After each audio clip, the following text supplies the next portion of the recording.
இது ஒரு கார சட்னிங்க. பச்சையாகவே அரைக்கிறது, அம்மியில் அரைக்கிறது தாங்க. இதுக்கு வந்து நான் காமிக்கிறேன் பாருங்கள். காஞ்ச மிளகா ஒரு 4 எடுத்துருக்கேங்க. இது வெங்காயம், தக்காளி, அரை தக்காளி எடுத்தால் போதுங்க. சின்ன வெங்காயம் தாங்க இதுக்கு நல்லாயிருக்கும். உப்புங்க. இது எல்லாத்தையுமே பச்சையாக போட்டு இப்படி அரைச்சோன்னு வச்சுக்கோங்க. இந்த மாதிரி சட்னி ரெடி ஆகிடுங்க.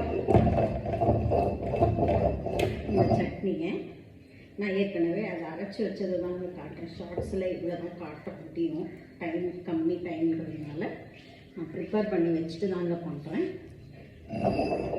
இதை என்ன பண்ணணுன்னாங்க, இப்படி கிண்ணத்தில் எடுத்துக்கோங்க.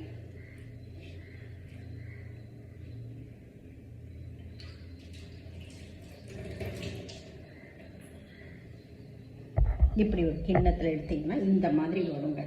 இந்த சட்னியை என்ன பண்ணணும்னா, கடாய் இருக்கு இல்லைங்களா, கடாயில் கடுகு, உளுந்து, கருவேப்பிலை, கொஞ்சம் பெருங்காயத்தூள் போட்டு தாளிச்சிட்டு இந்த சட்னியை அதில் போட்டு கடாயில் கொதிக்க விட்டு வத்த விட்ட பிறகு கொஞ்சம் நல்லெண்ணெய் அது மேலே ஊற்றிட்டிங்கன்னா, இந்த அளவு வற்றணுங்க.